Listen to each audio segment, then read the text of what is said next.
our recording. And I want to welcome all of you on behalf of the Center for Partnership Studies. I'm Sara Saltee. I'm the Director of Leadership and Learning Programs here at the Center for Partnership Studies.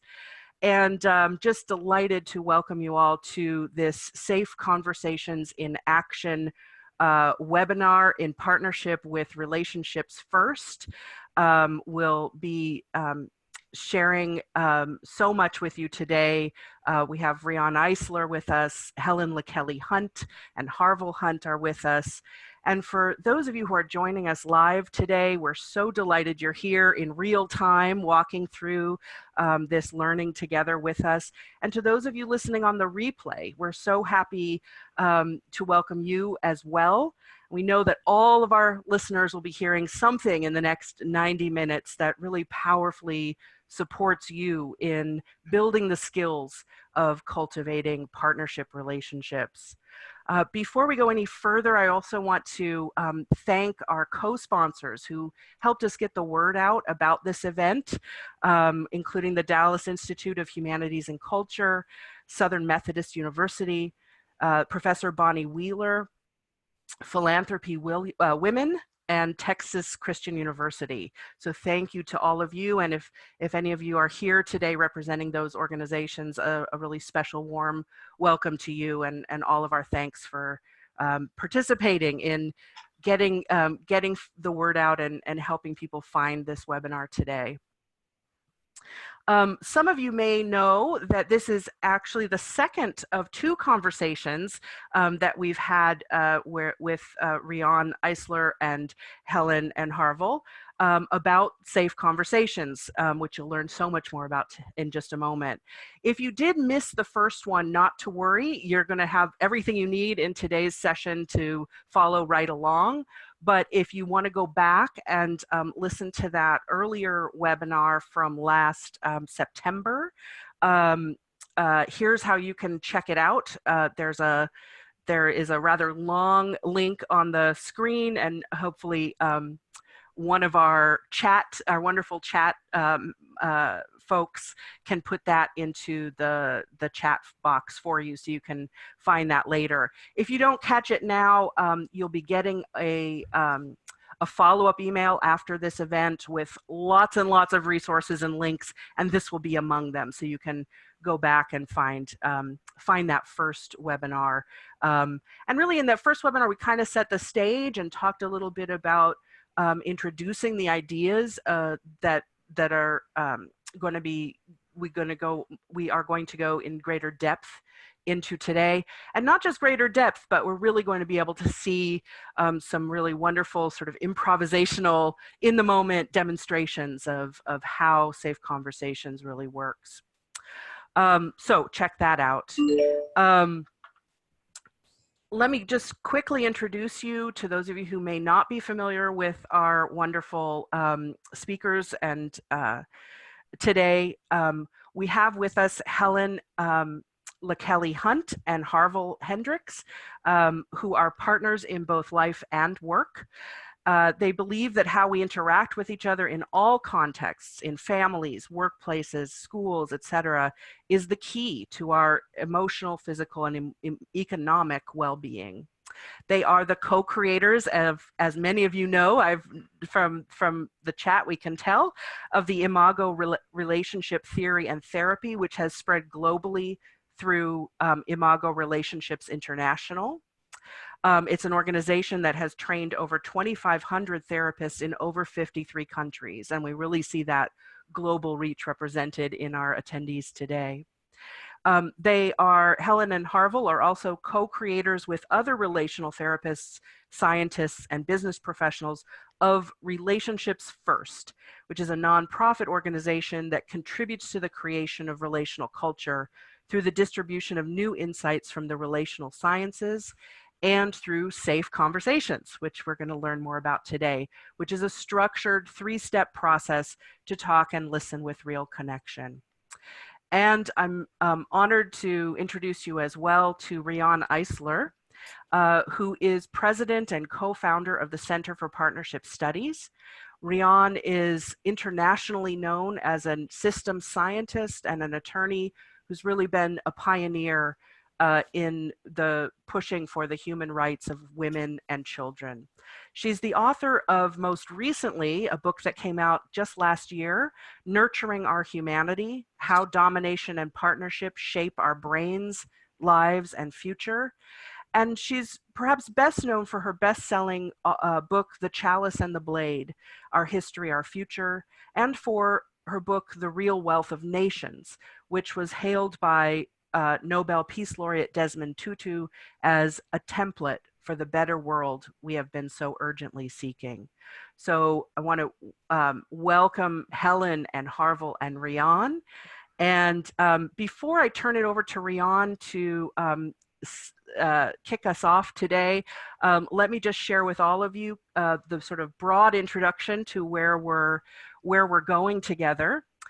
Riane is going to share with us just a little bit of context, set some context that really helps us to understand the power of relationships, both at the personal level and also at the broader level of our social systems.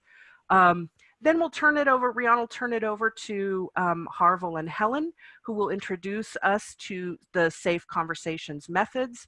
And from there, Helen and Harville are going to go right into demonstrating for us with some special guests. You'll see we have Robyn and Curtis with us, who will be demonstrating for us a safe conversation.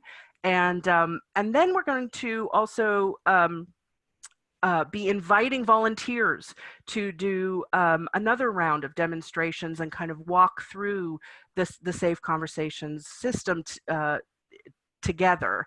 So think about, as you're listening, whether you might want to volunteer for that second round of demonstration. And time permitting, we might even squeeze in a third round. We'll see how the time goes. With our remaining time, we'll open it up for a broader conversation and questions from all of you. So also, as you're listening, be thinking about your own responses and reflections to what you're seeing. And if there are any particular questions that come up, you're welcome to share those at any time in the chat box, and we'll get to as many of those as we have time for. So that's all from me. I want to hand it over now to Riane to talk with us about some context setting and the power of relationships. And Riane, let me just make you a spotlight video so everyone's seeing you. There we go.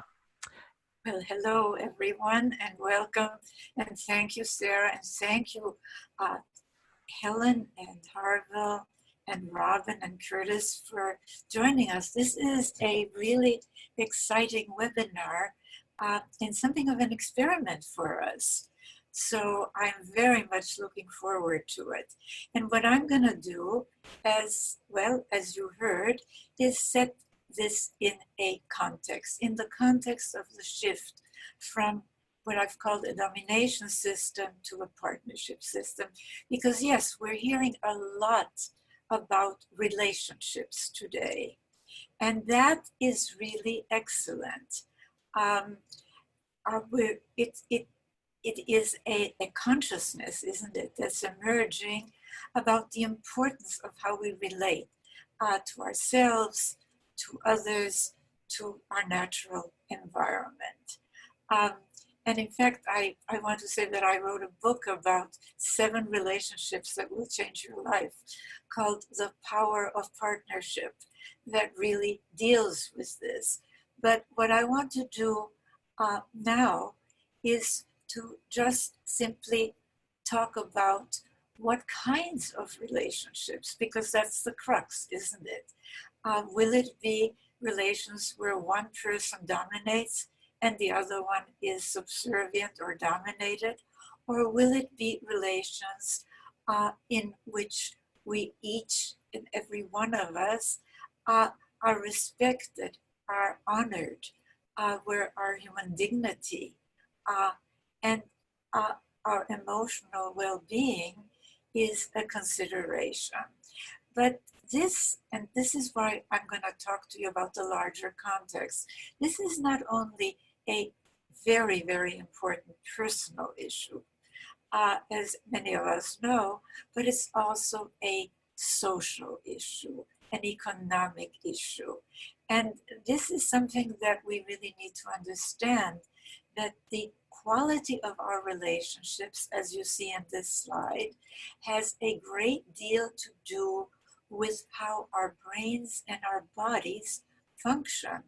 And that in turn also has a tremendous impact on the health of our communities, of our world. So it is something that I have studied for many, many years. And I want to say that my new book that Sara just mentioned, Nurturing Our Humanity, How Domination and Partnership Shape Our Brains, Lives, and Future, combines my findings on the structure of these two very different social categories that transcend right, left, religious, secular, Eastern, Western, Northern, Southern, because you can have repressive and regressive regimes, well, that are Eastern, Western, Northern, Southern, uh, capitalist, socialist, in all these categories. This book combines my findings with what we today know from neuroscience, which is that the very huge, huge importance of relationships, especially in our early years. Because what children observe or experience, we today know from neuroscience, actually directly impacts how our brains develop. So that, as you see in this slide, 85% of our brain architecture is developed in our first 5 years. And so the relationship, again, relationship of children with their primary caregivers is enormously important. And fortunately, some of our policymakers are beginning to understand this. I just had a meeting recently with Governor Newsom of California, and I really congratulated him because he is paying attention to early childhood education, especially, as well as resources for families. But of course, our brains, and this is very exciting, um, even though our first years are enormously important, and why we have to get beyond our old social categories, which, if you really think about it, don't pay attention. Well, they fail to pay attention to the majority of humanity, women and children, um, either marginalized or ignored. Um, whereas the partnership system and the domination system are an integrated approach, showing the connections between what happens in our intimate family, gender relations, and yes, our politics and economics. But getting back to neuroscience here, so starting from birth, what Nurturing Our Humanity shows is, and it's always a matter of degree, it's a partnership domination social scale, a biocultural social scale. Exposure to either domination or partnership relations directly impacts how our brains develop. And yes, this is where we first learn to respect the rights of others, or where we first learn violence, cruelty, exploitation, oppression, prejudice as normal, even moral. And that's why we have to pay attention to these relations. But the good news is that, as many of us know, because there's so much emphasis now on healing, right? And what we're trying to heal from, of course, is the impact of domination systems. The thing that we are learning is that the brain continues to develop even all our lives. So, and there's something else that we know today, which is brought out in nurturing our humanity. But I want to touch on this because I think that this is one of the basic premises of this wonderful method that Helen and Harville have developed, that we really are all wired for empathy and caring. But the question is, will these capacities be cultivated as they are in partnership environments, or will they be inhibited and compartmentalized? So it's only for the in-group, right? As they are in a domination environment. And that is why I am so excited to have this webinar, because we have the power to reshape our neural pathways and create not only greater well-being for ourselves and much better relationships, but yes, use the enormous energy and creativity that's freed in us when we shift from domination to partnership, and we no longer have to be so fearful, so tense, so defensive, really, to really also focus on policies that support partnership, what I call a caring economics or partnerism. So the bottom line is, yes, we can help each other heal from the damaging effects of domination relations. We can practice the skills of caring, empathic relationships, which is what Relationships First and this whole technology is about. It's a technology for shifting from domination to partnership relations. But we also have to pay attention to the context, because moving from domination to partnership healing in a domination environment where our social policies, where our norms really support these top-down relations and the normative ideal of the family, of the old so-called, quote, traditional family, which is a code, isn't it, for an authoritarian, rigidly male-dominated, highly punitive family. It's like trying to go up on a down elevator. So we also have to pay attention to create the context, the norms and the policies that support partnership.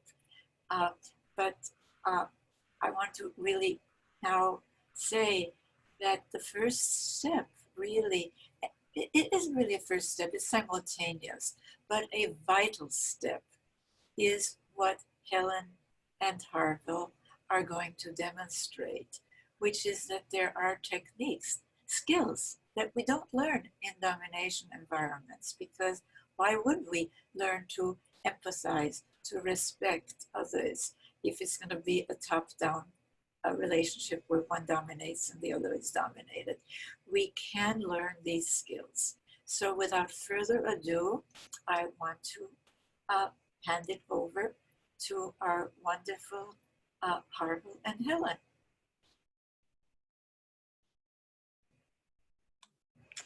So there are safe conversations. There's a methodology that you can teach, but there's also a few concepts about safe conversations. And I'm going to start with a few concepts, and then Harville is going into teaching it. And I love that this is an experiment of those of you not just listening in this webinar, but also practicing doing something. So the concept of safe conversations is the space between. And this concept is, it begins with a new definition of relationship. A lot of people think a relationship is someone you've been with and you've got some history, and the relationship sometimes feels good, sometimes you're mad, and it's a relationship with history. we take pains to say a relationship is two or more people and the space between them. Now, the space between is invisible. You go, what are you talking about? Why talk about something that looks invisible? But actually, the space between people is an energy field. And we have to learn to steward this energy field in a special way. When it's safe, two people can connect. Sara, I love how you said that we're going to be talking on this webinar about safe conversations, which is teaching how people can talk and listen with real connection. I hadn't heard it phrased like that before, but when an energy field is safe, people can talk and listen with real connection. Now, if one of you has a look in your eye or a tone of voice that causes the other one of you to go, I'm not so sure how that person feels about me right now, or if there are any words that create anxiety, when there's anxiety in the between, connections ruptured. And I'm married to someone who's so brilliant. He's figured out the whole thing in saying a healthy relationship.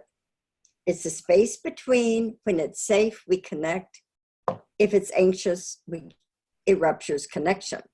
Now, the good news is on the next slide, which is once it gets anxious, you can get the safety back. That's what we'll be teaching you on this webinar. It's just 3 little things. And again, Harville simplifies things. You use a dialogue process when you talk. You also need to know a little bit about each other's childhood challenges, because maybe something is going on that I get reactive, and maybe it has to do with something in childhood. And then third, if you're committed to having a wonderful relationship, both people need to commit to zero negativity and practicing things like appreciations. Now, the idea of zero negativity, oh my goodness, people go, please, I want to be authentic. I want to say whatever I'm thinking. And with zero negativity, you can say whatever you're thinking. It's not what you say, it's how you say it. So you can deal with any frustrations, anything you're mad about. But if you deal with it with the safe conversation techniques, it puts you in another part of your brain. And when you communicate your problems with someone from the healthy part of your brain, Riane, I'll just say it like that, it's the upper brain, the neocortex, the healthy part of your brain, you have a better relationship, but you also have a healthier brain. So the last thing before I turn this over to Harville, for the first time in the history of the world, the relational sciences are teachable. And it was a psychiatrist that said that to us 3 years ago. She said, for the first time in the history of the world, you can teach relationships because of the breakthroughs of the neuroscientists in the 1990s. And those breakthroughs have to do with what Riane just said, that our brains develop throughout our lifetimes. And we, Riane, if I got it right, I think you said, we have the power to create new neural pathways. And folks, it is amazing when you practice talking to one another with the from the upper part of your brain, and the sentence stems in the safe conversation process put you in the upper brain, and you end up with a healthier relationship. So, and of course, there's a lot of information now about healthy relationships create a healthier body, and you have a longer life. So there are all sorts of reasons to do this. But Harville will now teach the specifics. Yes, if you could see the next slide, Sara. So I want to just reiterate what Helen just said about, and what Riane said about how the brain can be changed. In other words, you can reprogram the brain. And what we've discovered is that this process that you're seeing here of the on-ramp of making an appointment, mirroring, validating, and empathizing, which I'll talk about briefly, actually integrates the brain so that a brain becomes less reactive and more responsive and relational as it integrates. And therefore, we begin to create a relational human being. And we are talking about creating enough of those that we would actually change the value system of the culture toward a relational civilization. So, and we think we can do it by teaching this simple process we're going to demo today that you see on the screen, Robyn and Curtis, and I'll say more about them in a minute as we introduce them. What I want to do first with all of us is to talk about this particular process with its basically 3 steps with an on-ramp. And the first thing is the on-ramp. I just talked to somebody this morning and they said the most important thing they learned about safe conversation was how to get one started. And that what we call that is making an appointment. It's an establishment of boundaries that hardly anybody ever boundaries another person when they want to talk to them. They just violate their boundary by saying blah, blah, blah, blah, blah, blah, blah. And the person may or may not be available for that. And if you're kind of a naughty person, you'll say, get out of my space. But if you're a kind and conforming person, you might say, okay, I'll listen. But nevertheless, what's important is that we honor boundaries. If we did that, we wouldn't have international war. So boundaries are important all the way through from the micro interaction to the macro.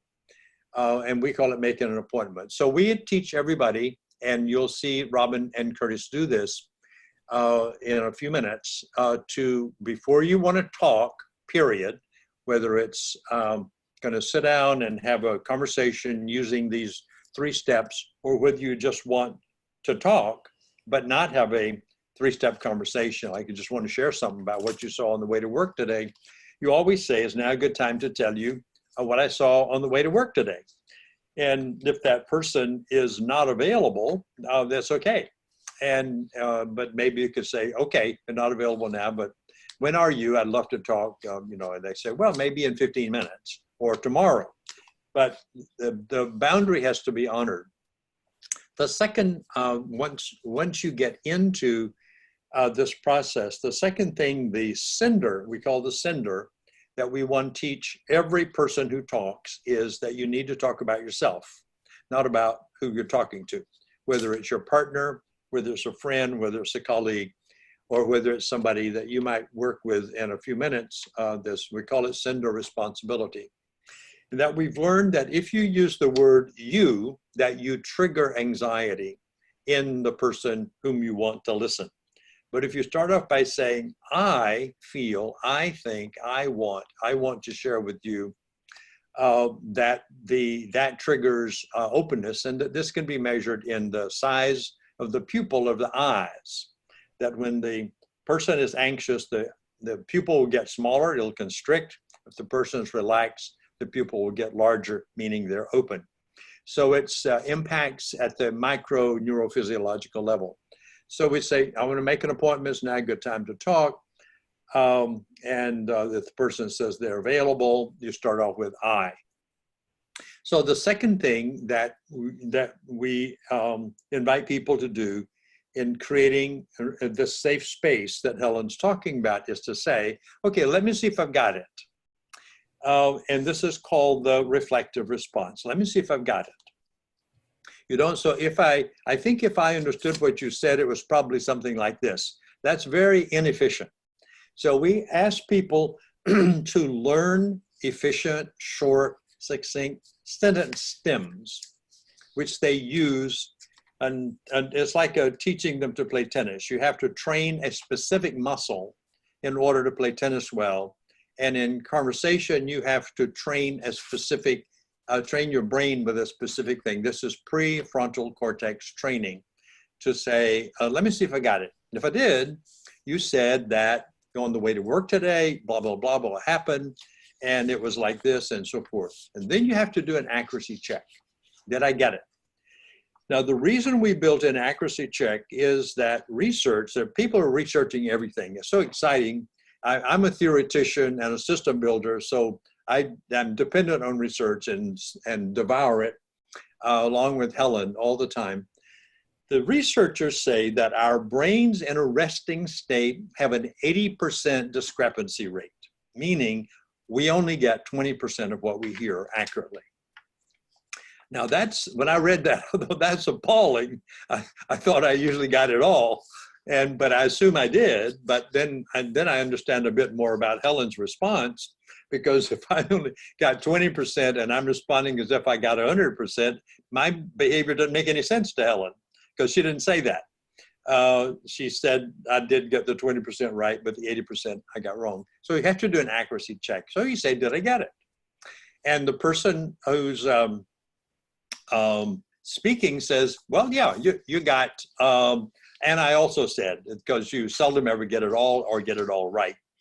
Except we discovered the practice of the mirroring process increases the accuracy rate enormously. And in fact, you can even get up to 100% if you practice the process. And it's sort of like the meditative space. You finally learn to shut down the movie in your own mind and begin to listen to the movie that the other person is showing you. Then the other thing in mirroring, so mirroring, as you can see, has a reflective, accuracy check, and curiosity. There's a lot of research now coming out on curiosity, and we build it into, and have been here for about 30 years, curiosity. Did I get it? Person says, well, you got it, and so you go back and forth till you got it all. Then you say, well, is there more about that? Which is curiosity. Now, curiosity increases, the accuracy check increases safety. Curiosity deepens safety. So because the person now knows you're really interested in listening to them rather than waiting for your turn to talk. So curiosity increases safety, and we do that well. Is there more about that? And the person may say, well, there isn't, or there is, and if you do, you mirror that back as well and do accuracy check. And then the final thing on the mirroring process is to summarize. So the summary is, well, let me see if I got it all. If I got it all, you said that you were coming to work today and it started raining and slowed you down, and you didn't get here until an hour late. Am I getting that? And that you feel really upset about it, and you feel really upset about it. Did I get it all now? Now, this is what we're going to demo today, because we've learned that we cannot teach at the first session a beginner person the 3 steps, but we want you to know that the safe conversation process, which is another term for imago dialogue, has to do with 3 steps, and the third one is validation. Validation is when the listening gets hard, because it says, you have to say to the sender, you make sense. Now, you may say in your mind, that's crazy. I don't see any sense in that. But the point is, you're seeing the sense the sender makes to the sender's self. You don't have to agree with it or see it that way. This is called difference. Acknowledging and accepting difference is to validate the worldview of another person. And then you say what makes sense. And then you say, and given that, I can imagine you might be feeling. Then you move to empathy. So you can see how if you make an appointment, mirror, validate, empathic, you go through the 3 lobes of the brain, from the prefrontal cortex to the hippocampal, to the amygdala, to the limbic system, and then you also regulate the lower brain. So next slide, briefly. So here is the exercise we're going to do today. We want to show it to you, is that it's going to be an exercise in appreciation. And I hope that you have downloaded the mirroring and appreciation exercise. That's what Robyn and Curtis are going to do. And you see all the things are set up here regarding what people do, that it is a dialogical process initiated by a sender who asks for an appointment. Then you make eye contact, take 3 deep breaths, and Helen's going to set that up. And then we will walk Robyn and Curtis through this. Robyn and Curtis are on the screen, as you can see, the beautiful couple, very dynamic, very bright. They are Safe Conversation leaders. They've become excellent in doing this process in the community in Dallas, and are practice coaches when the training process is done and on their way to becoming a master trainer themselves, or may already be there. I don't know. Are you all already there? You're already master trainers. Okay, great. All right. I wanted to get that clear. And they, of course, have done this so it will look efficient, but they're going to allow us to facilitate them so that you can see what you have to do as a leader to teach people the Safe Conversations process. When they finish, we want some feedback from you, not questions, but feedback. And then we're going to ask two of you, a couple or not, Curtis and Robyn happen to be a couple, but it doesn't have to be with couples. It can be with anybody. Two of you, if you would like to practice on Zoom, and Helen and I will facilitate you through it. And as we said, if we get through with our feedback on that and we still have some time, we'll do a third one so you can see it, because we've discovered repetition increases efficiency and competency. So we don't mind showing it to you several times because we know it's going to take you probably 6 months or 9 months to really build this into your life. And just my last comment is, we also ask people to begin thinking about learning to memorize the sentence stems. And the sentence stem is that first one. Let me see if I got that. Did I get it? And to begin to use the sentence stems in spontaneous conversation so that every conversation becomes safe. And the third thing that we teach people is the use of the dialogue process in groups, and we call that communologue. We will not teach sentence stem practice today, nor will we teach communologue. That's another hour and a half each of those to do that, but we want you to know that is available, and at the end, Helen will tell you where you can go to find out where you can learn more about that. So today, Robyn and Curtis, and we turn you over to Helen, who's going to do what we call the setup.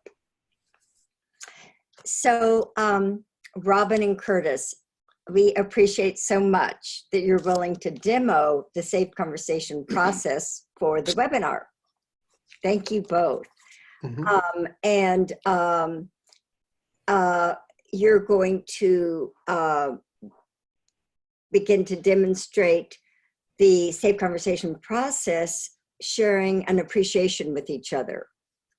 And we ask any two people to start learning Safe Conversations with an appreciation, because then you'll get the mechanics down. And then once you get the mechanics down, you can use Safe Conversations with the frustration that you have with someone. But first, start learning the process, sharing an appreciation. And a lot of you on the webinar have brought someone to do this with them. Again, thank you for demoing. Now, which of you is going to be this? One of you becomes a sender and the other a receiver. Who will be the sender? All right, I'll be the sender. Okay, Curtis, thank you. So the sender sends a message, and Robyn, are you willing to be the receiver? I am. Okay. Now this means what the receiver does, once you've designated who is doing what, the receiver shuts down their thinking. They just, when the sender's talking, all they do is focus on the sender's words. They don't allow any other thoughts in their brain, such as a critique, or, well, maybe Curtis could have said it this way or anything like that. You just listen and see if you got it right. So thank you. Now, the first thing the sender does is ask the receiver if that they'd ask for an appointment, that they'd like to share an appreciation, and is this a good time? So Curtis, would you see if Robyn is available? She said she was like last week, but is she right now? All right, very good.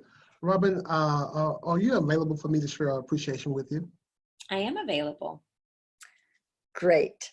And the first thing before your words begin to exchange, Curtis to Robyn, and Robyn will mirror, let your eyes connect and just make sure you don't have a glare in your eye as you begin to talk. And actually taking 3 deep breaths is a good idea. We would like to invite everyone in the webinar just to slow down and pause. And when you take a couple breaths, your eyes, the pupil of your eyes open more than, we should talk about shifting from the glare to the gaze. And that communicates to someone you're talking to that you're open to what they have to say. And before Harville teaching you the sentence stems, Robyn,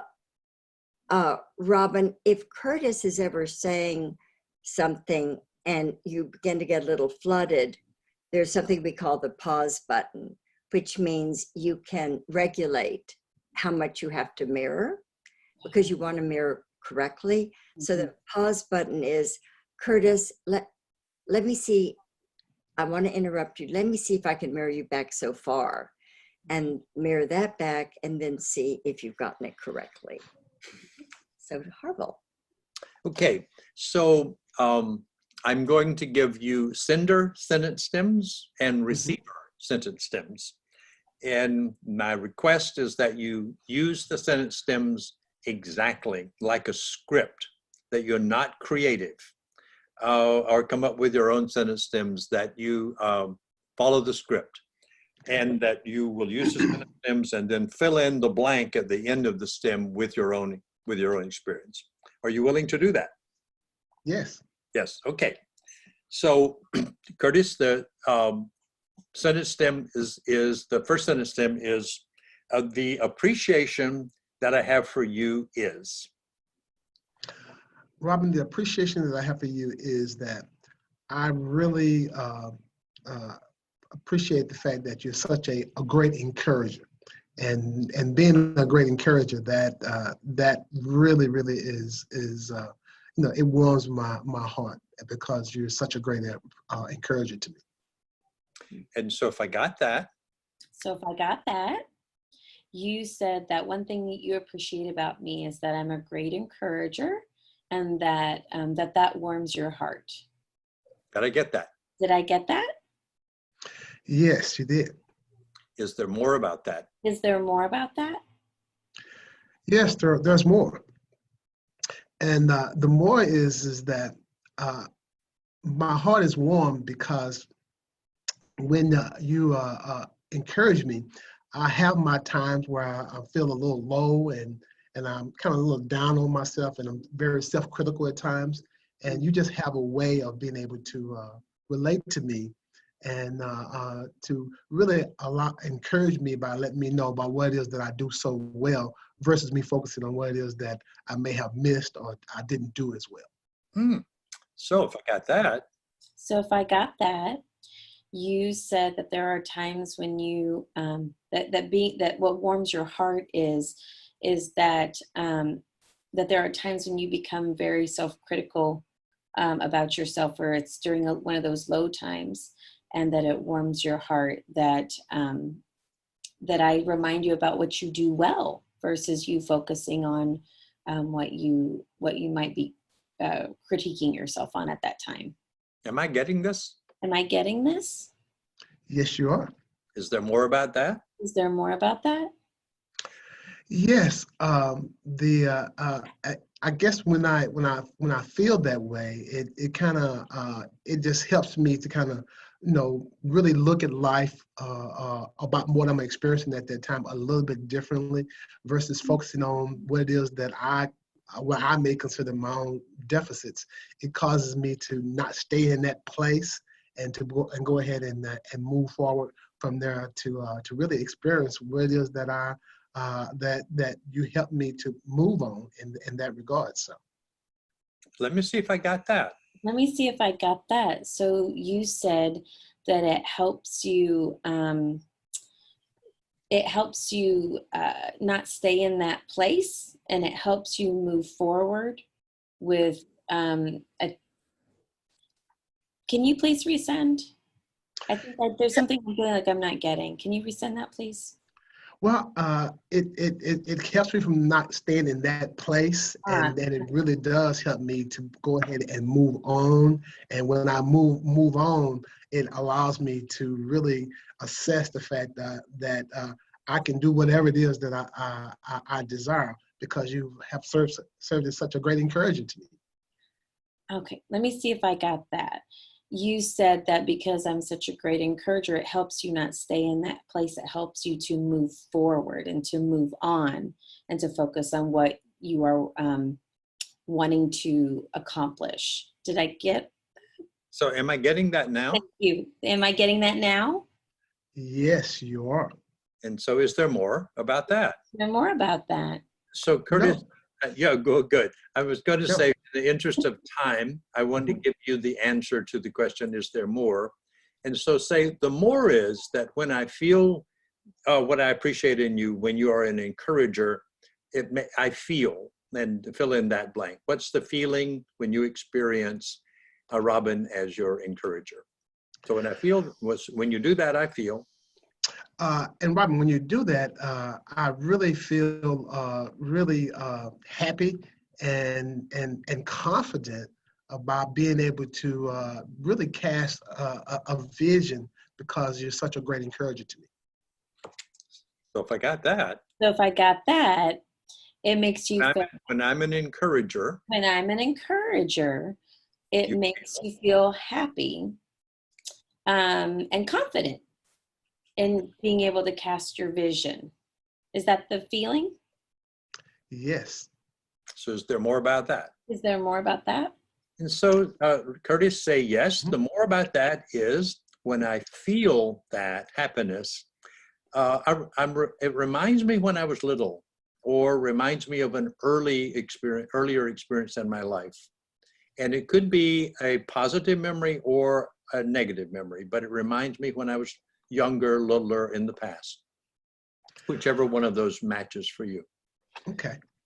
Well, I'm encouraged, and I feel that way. And part of that, me feeling that way, is that when I think about a time in my past, I think about when I used to play basketball. I was a basketball player in high school. And I was very good. But I didn't perform in that championship game, and because I didn't perform in that championship game, I didn't do as well. It's almost like I missed all of how successful I was during that season. In that championship game, I felt so much that I was such a disappointment. And so, by you encouraging me, it lets me know that even though something that I experience is tough, that doesn't mean I have to be considered a failure. So let me see if I got all that. Let me see if I got all that. Oh, babe. So let me see if I got all that. You said that it brings up for you a time when you were in high school and you have performed really, really well during that season. And it was during the championship game. And that's a really big game for you. It's when the scouts are out, right? And you didn't perform well during that game. And it made you, it sort of wiped away all of the success that you had because you were so disappointed in that game. And so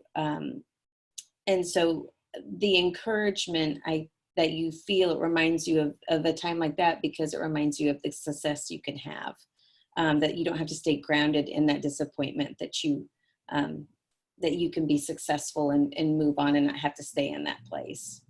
So am I getting that? Am I getting that? Yes, you are getting that. Well, thank you for sharing that. And let me see if I can summarize it all. So thank you for sharing that with me. And let me see if I can summarize it all.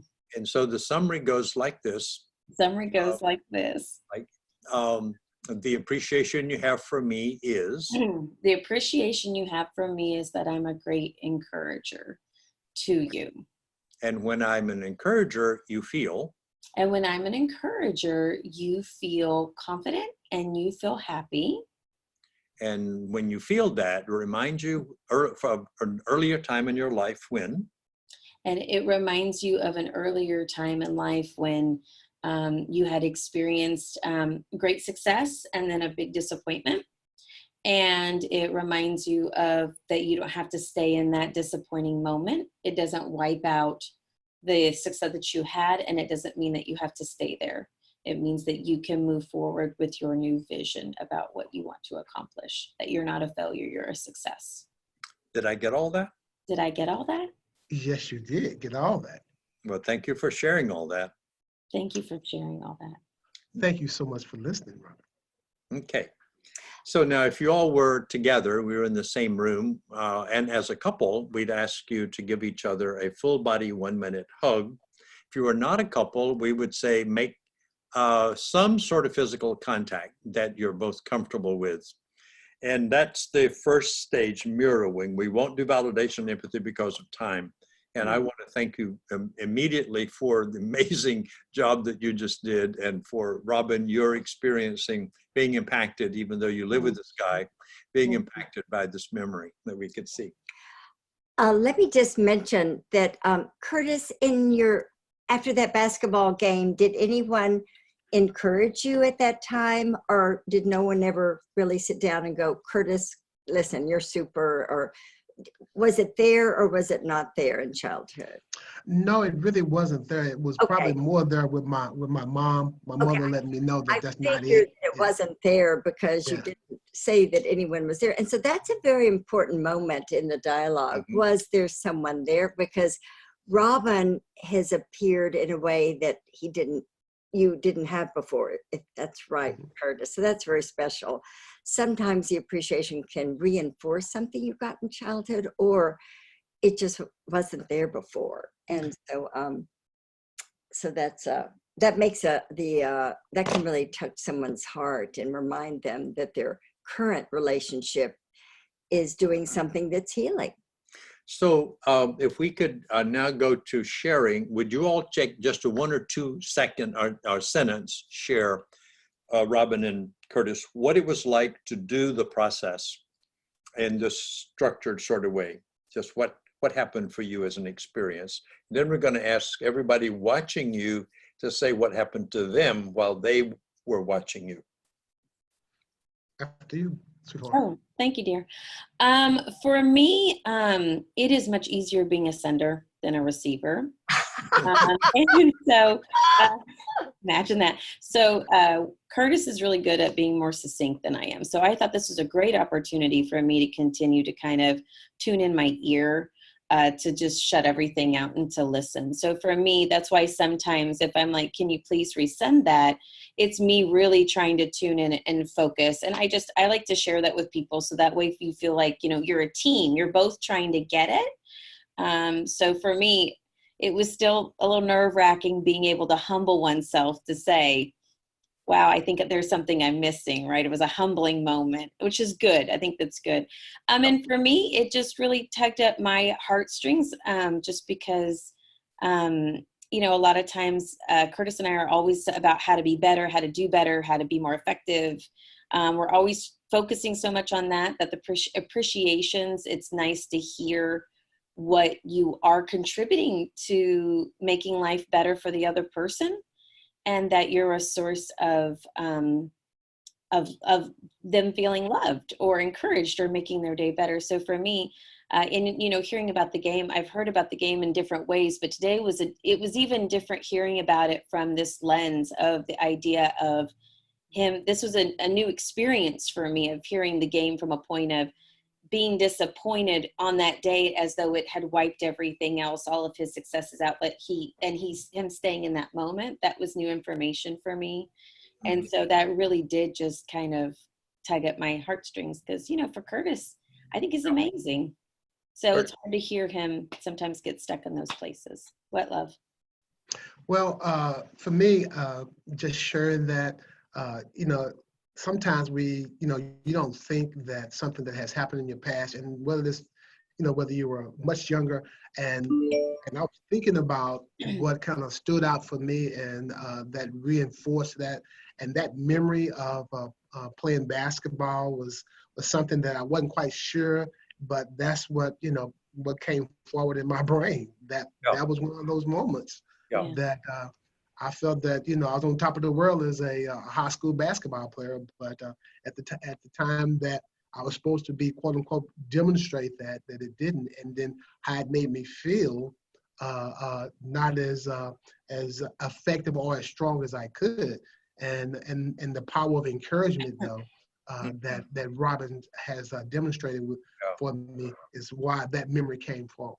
Yeah, and I think what I heard Helen check out is that there was no encouragement then in the disappointment, and that there's not a pattern of encouragement in the past and when in your family. Was that also accurate? Well, I'm the apple of my mom's eye, so that was never the issue. But the other encouragement came that really didn't stand out. Well, the people who were supposed to be most important to you at that time, that was my high school coaches and my peers. Oh. That's who I didn't get the encouragement from. That's why you didn't get it there. Yes. Yeah. Yes. So that was the pain coming from that experience when you're in high school.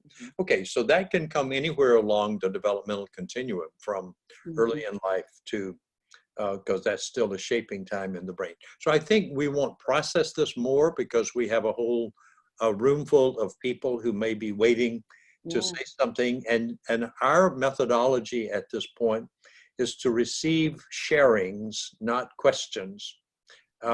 And that we'll take a few minutes. And Sara, maybe we should limit that to 5 or 6 or 7 minutes and see how it's going before we check and see if there's a second two people who might want to do this.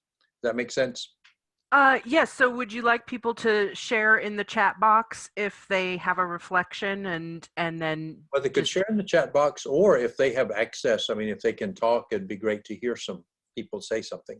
Okay. I don't know if we have that facility today. Yeah, what I'm going to do right now is there are some folks with hands up, and I'm going to lower all of our hands. So we're starting with a clean slate. And if you would like to share an appreciation, not an appreciation, but a reflection, go ahead and raise your hand, and I'll watch for those now. Please, if you are going to raise your hand, then just check with yourself, do I have a working microphone so I'll be able to be heard? And I think it is also fair to share your reflection in the chat, and you can communicate it that way. But it would be lovely to hear some other voices if there's anyone who would like to share something with us. So take a moment and think about that. Yeah, and the chat box is also great. Here we'd see a lot more, but so don't not do the chat box. But if you do have something you want to say so we can all hear it, that would be great, and we'll take a few minutes to hear about that. So we do have a couple hands. The first is from Phyllis Benjamin. So Phyllis, I'm going to see if we can. Hey, Phyllis. I have to, it looks like because of the version of Zoom you're using, I need to promote you to panelist to be heard. So this may put you on video. And so just a fair warning about that. She is taking Safe Conversations to India. She's doing it here in Dallas. Phyllis, yes, there's Phyllis. Hi, Phyllis. Robyn and Curtis, how long have y'all been together? Probably going on 8 years now. 8 years. Okay. 8 years. And may I make just one brief comment? Yeah. I'm really surprised. Like, I didn't know how this was going to work over video. And I was really surprised that, that the very minimal, the barrier that exists is very minimal. Like, I was still feeling very, the only thing I really missed out on was my hug. Yeah, right. So that we can actually do this with two people in the world. Yeah. Or long distance couples or military couples. Yeah. Yeah. So Phyllis, let's see if we can hear you. I'm not having any audio from you. It does not look like you're muted. While we're waiting, I'm just going to fill space. Well, let's, yeah, go. We also have some other hands. Should we try someone else? Other hands, yes. Okay, so let's Hear, not talk. let's hear from Terry. And Terry, let's see if we can hear your voice. Hi, can you hear me? Yes. Yeah, great. Oh, hi. Gosh, it's such a thrill to be learning from all of you today. I just wanted to say that I had not realized how this process can help a person to identify what particular type of support they're getting in a relationship that can point out where they didn't have it before and what the effect was of not having it, and what the effect is of having it, and how that can be, better known to the sender through the process of sending, and also the receiver. It's such a profoundly positive realization to see that. Thank you so much for demonstrating that. Thank you. Thank you for sharing. Mhm. And we have a hand also from Virginia. So Virginia, I'm going to see, let me unmute you and we'll see if we can hear your voice. Virginia Hello. Sanchez? That's right. Can you hear me now? Yes. Yes. Beautiful, beautiful. I love Imago. I love that it has now evolved into safe conversations and social impact at that scale. And my question is, how do you convince people of the need to use the method, to use the steps?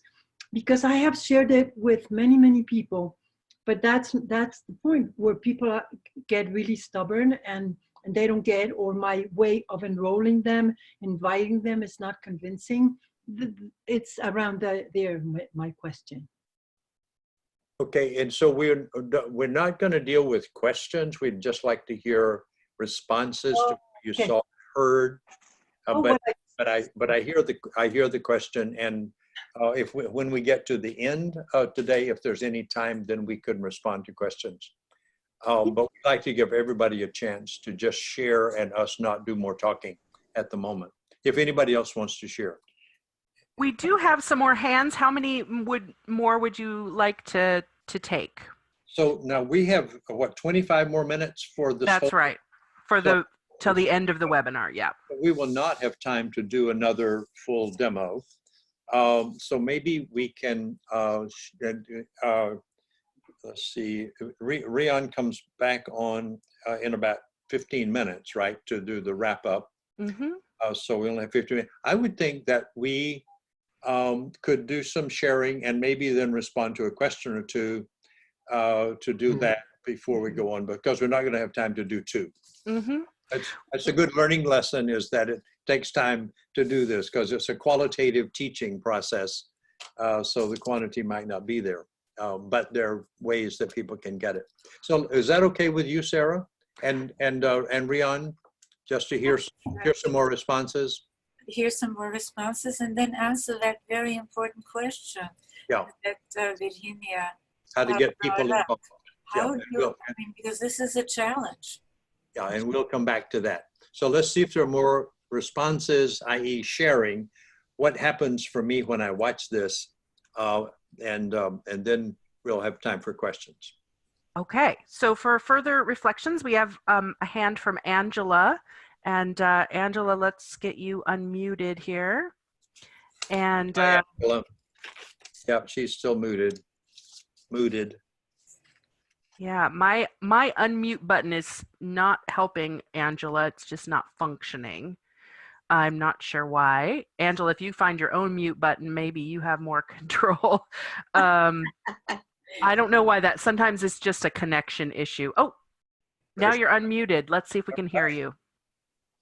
Hello, this is actually Andrew, not Andrew. Oh, okay. Andrew, welcome. Thank you. I just find it very insightful that as you go through these conversations, it's easier for people to clearly understand that they are being heard and valued, and that their opinion and the words they're saying mean something. And I think that as you go through this, I think it's really the pinnacle that makes people feel like you're actually having a safe conversation and you're being validated. So I just think it's a great, great tool. So I thank you for allowing me to, just listen to this conversation and add it to my library of tools, I guess. Thanks, Andrew.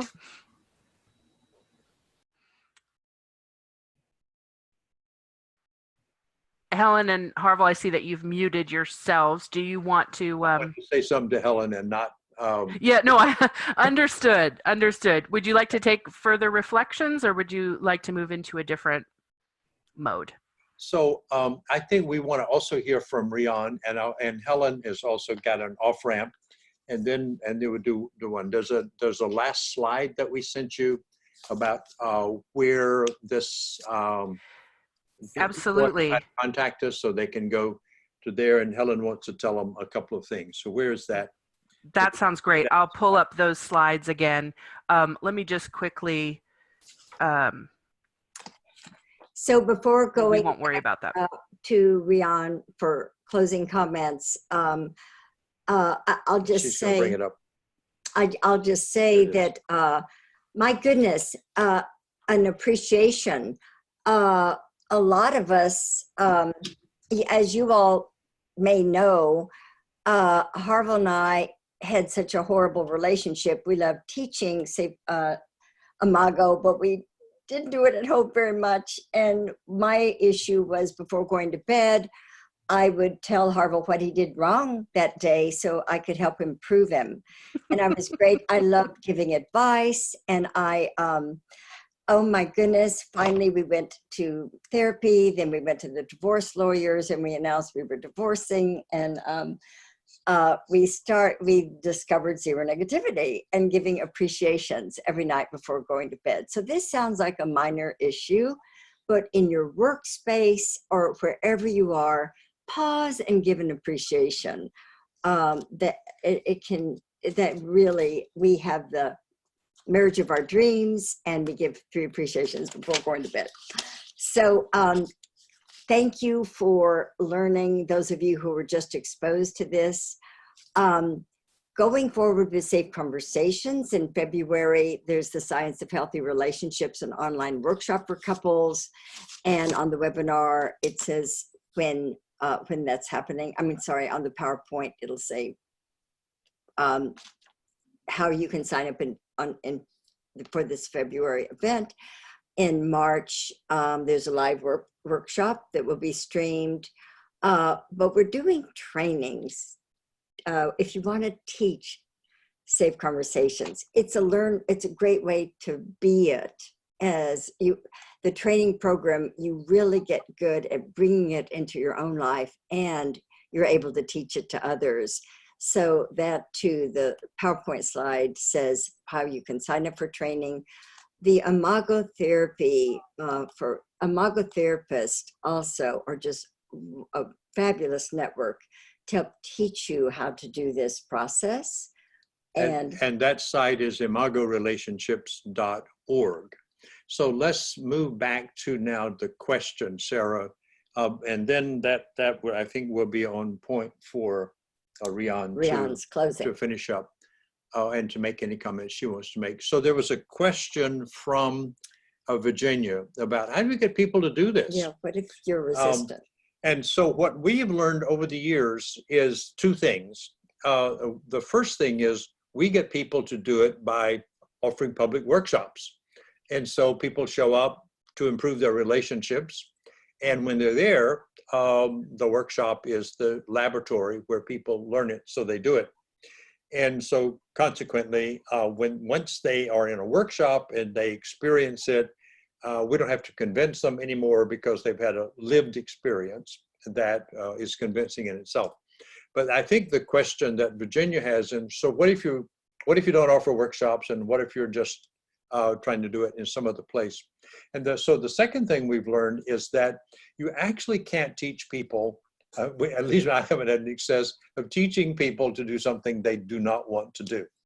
So I gave up on that long ago. You don't have to learn. You don't have to learn this. But I'm going to use the process with you. So when I talk to you, I'm going to say, "Is now a good time to talk?" And then if you say yes, then I'll say something, and I'll ask you, "Can you tell me back what you heard me say?"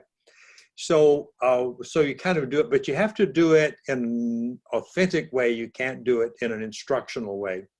Or the other side of that, if somebody's talking, I'll practice it with them. So if somebody's going blah, blah, blah, blah, blah, my day was sort of short. So I'll say, I'm not sure I got that. Let me see if I'm getting that. So I'll mirror them and say, is there more about it? That was interesting. Is there more about that? And then they will do that. But I have to do it with authenticity. And and then you find that people don't know what you're doing because you're being authentic, but they do know that you become interesting. I know Helen used to have in New York long ago, when she was running another project, dinners, and she would put me at tables, and these were donors. She would put me at a table of donors, and she'd say, "I'm gonna put you there." And I'm a very introverted person. I did not like sitting down at a table with 12 people I'd never seen before and talking. So I decided I'm not going to talk. If anybody talks around this table, and I'm going to mirror them. And so I would do that for, the hour and a half I was at the table. Then we would greet them on the way out at the door. And to a person, everyone around my table would say to Helen, "You have such an interesting husband." And so Helen, first of all, said, "Well, what did you talk about?" And I said, "Nothing." I said, "Nothing." I simply mirrored everybody who talked. So they got interested in themselves. So that's the other thing, is that when I'm in a restaurant, I mirror back a waitress or a waiter, and they begin then to connect with me. They produce better service. They want to come up to the table more often. We give them a compliment, which is another one of the things we do in the system, so that you can become a magnet of communicating by the way you do this yourself. So I would think those are the ways that we have learned to do it. And then the other thing is, I have a daughter, Mara, who says, "Dad, don't mirror me. I don't want to be mirrored. I just want you to listen." And so I would say, "So if I'm getting this, Mara, you don't want me to mirror you. You want me to listen." And she would say, "Yes." And she didn't know that she had just been impacted by the fact that I mirrored her so accurately. So she'd break into laughter. And so it took some time for her to relax about that. But I think that you practice it, you go to a place where it's structured to learn it, and then you have to be authentic in doing it. So and the last thing to say to that person is, it feels so good to be the mirror, the receiver, and to practice mirroring, because it is so good for your brain. I had no idea. I used to think I was mirroring Harville for his sake. My brain is so much happier living from the upper brain. I feel so much better these days. And I love listening instead of talking. I never thought, I always wanted to talk, and listening is really peaceful and joyful. And maybe what you were going to say ain't that important. And it's really fun. I love, Riane, how you said, let's help each other heal from the damaging effects of the patriarchy, of the domination, that of what the way Harville phrases it is the vertical, that Harville says we need to shift from the vertical to the horizontal. And Riane says we have to shift from the domination of the way we dominate in a relationship to partnership. And it does feel so good once you start it. Your brain loves learning to listen and mirror. Okay, I think we need to stop now. We are into Riane's time. Thank you, Riane, for letting us have your space to do our thing.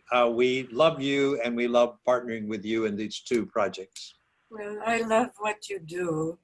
And I really want to talk again about contextualizing, because, what we know from neuroscience today is that, as I said, that actually we're wired for empathy. Yeah. And we're also wired to want caring connection.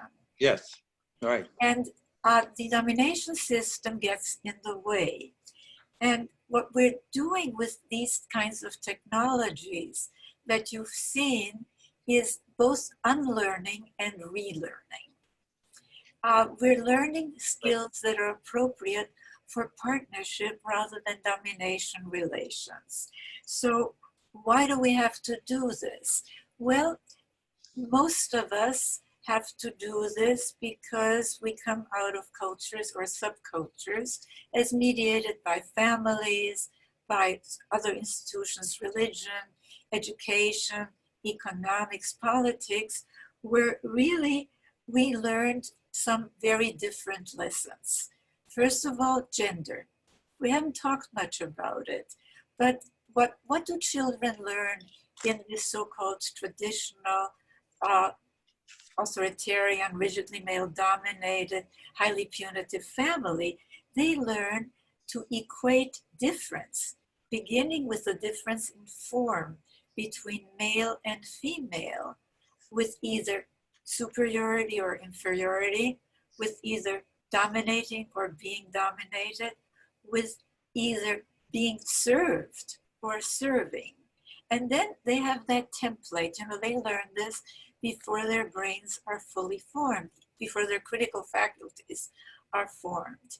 And they can equate that then with any other difference, whether it's racial.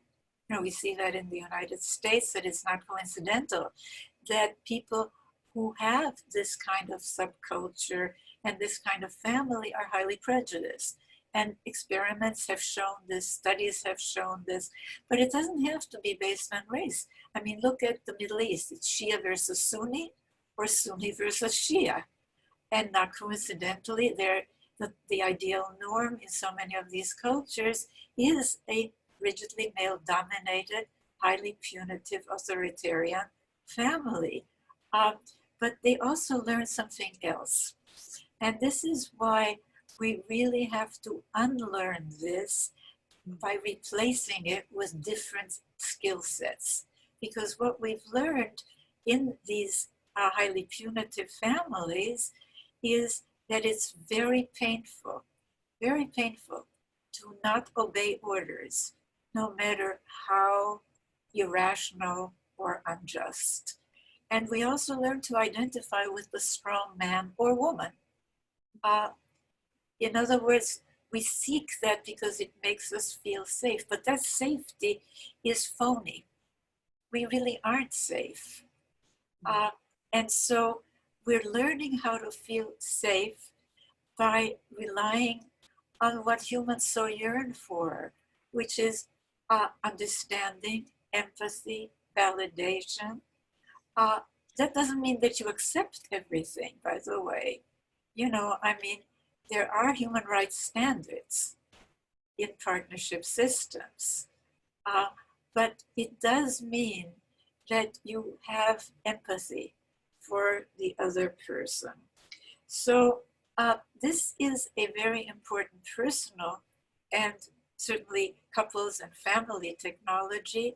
At the same time, it is also very important that we learn these skills in every relationship, but at the same time, as I emphasize, we really have to also focus on changing the larger culture.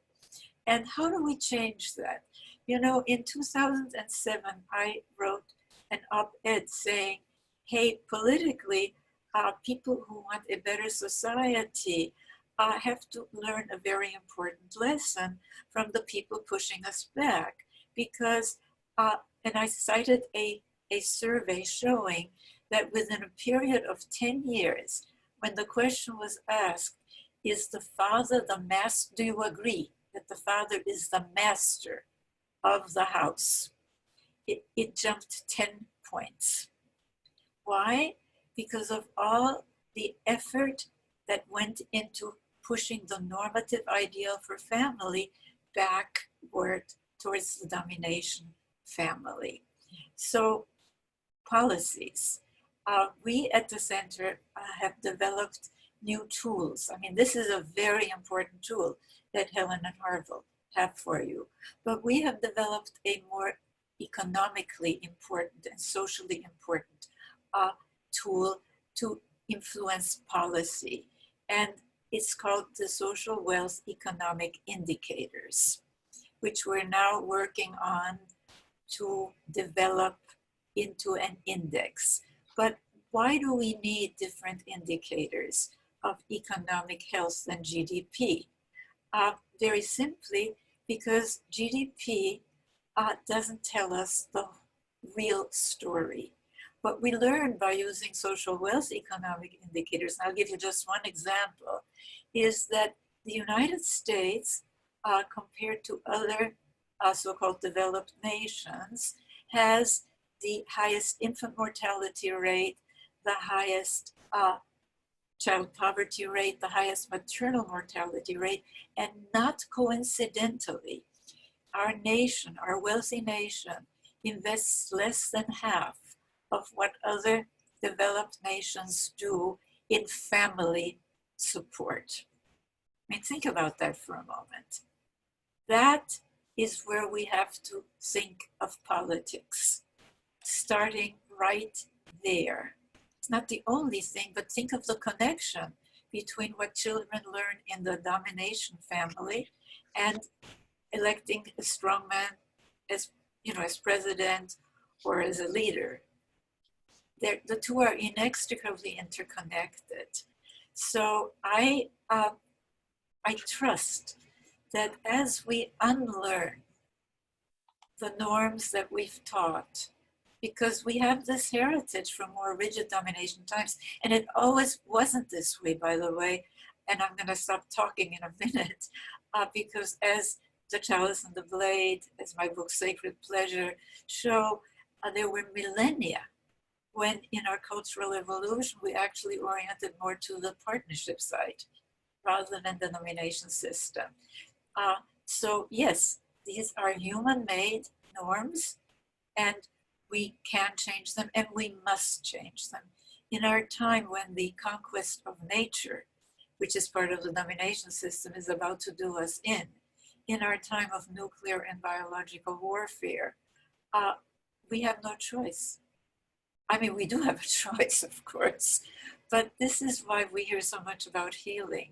It's really our human impulse to be authentic human beings and to create the cultural environments and the policies and the ways of relating that support rather than inhibit, as I said, our enormous capacities for empathy, for caring, for creativity. So people ask me sometimes if I'm optimistic, and I say, no, it's not a question of being optimistic, I'm realistic. I think we have to change. I also say sometimes as a joke that when I get depressed, I think of the European Middle Ages. Why? Because they looked a lot like the Taliban, didn't they? The Inquisition, the Crusades, the witch burnings, women had no rights, children had no rights. We have been moving, but against enormous resistance and periodic regressions. So we can do this. And I want to again thank Helen and Harville.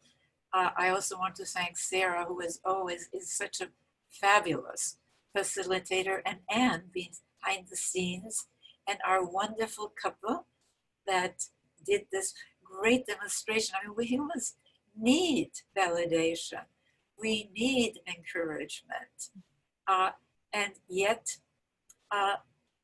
so many of us are starved for it, aren't we? And this technology is a way of getting it. So I thank you all, and I look forward to every one of you being, well, what we all are here, agents of cultural transformation from domination to partnership. So I thank you. Wow. Thank you.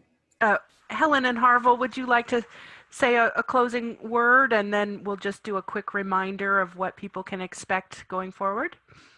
I would like to say what profound inspiration I get when I listen to Riane. It's like, we haven't sat down with whiskey and cigars around a fireplace yet and talked about all this. But every time I hear you talk, I want to sit down with you and hear the ruminations of your disciplined and informed mind and perspective. So I just feel honored to be in the same place with Riane. And Sara, you are a master technician to make all this. I know there's run-up preparation is so detailed, and Helen and I were kind of chaotic in getting stuff to you, and we kept doing it at the last minute.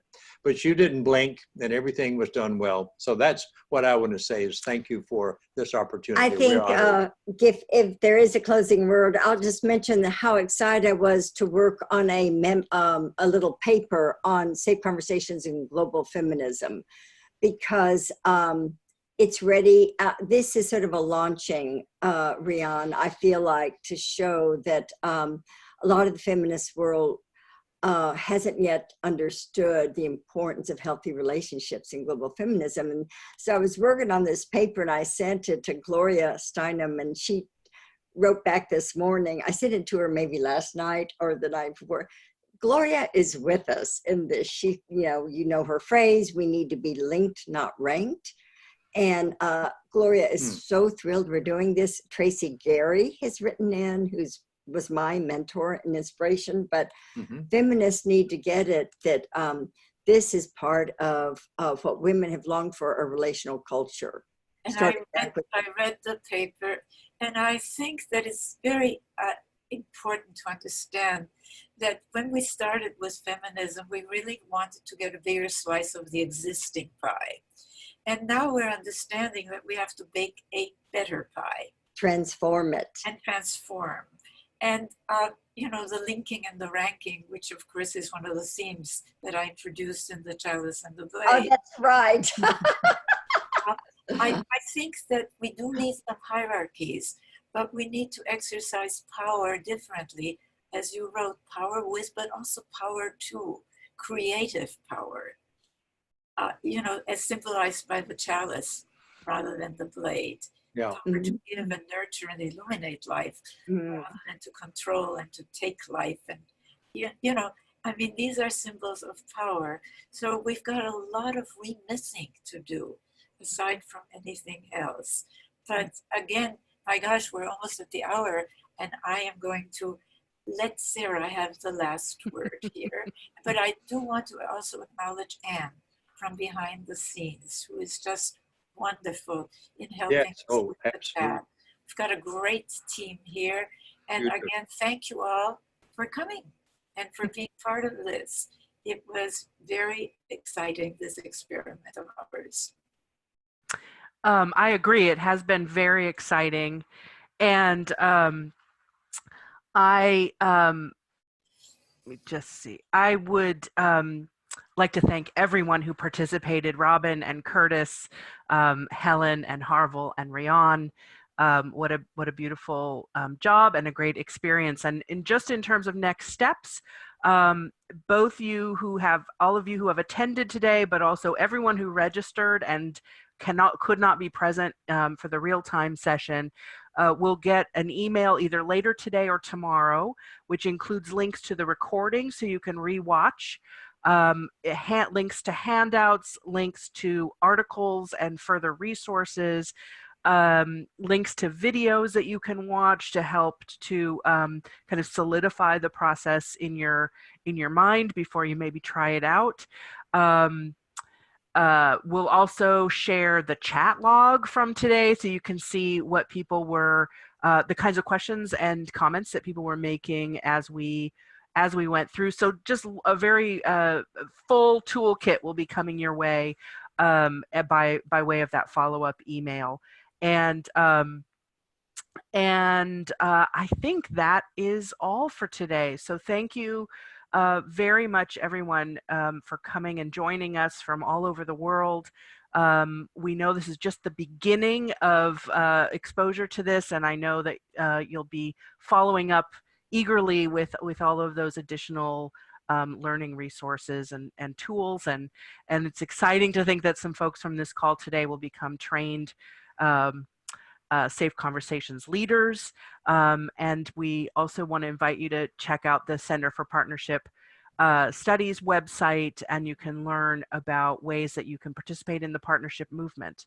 Can I add something, Sarah? Yes, please. Because we will soon again offer what we are already offering for self-study, the course with the 4 videos that I did called Changing Our Story, Changing Our Lives. Oh, wonderful. If you want to hear more and learn more about this work, you can actually start right now, but we are working on it as a self-paced course with more frills. So stay tuned.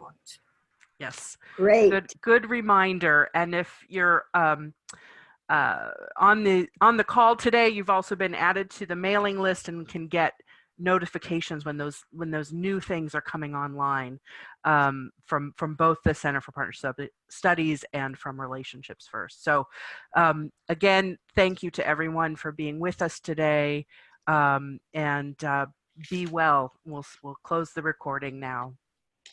Bye-bye. Bye-bye. Bye-bye to everyone.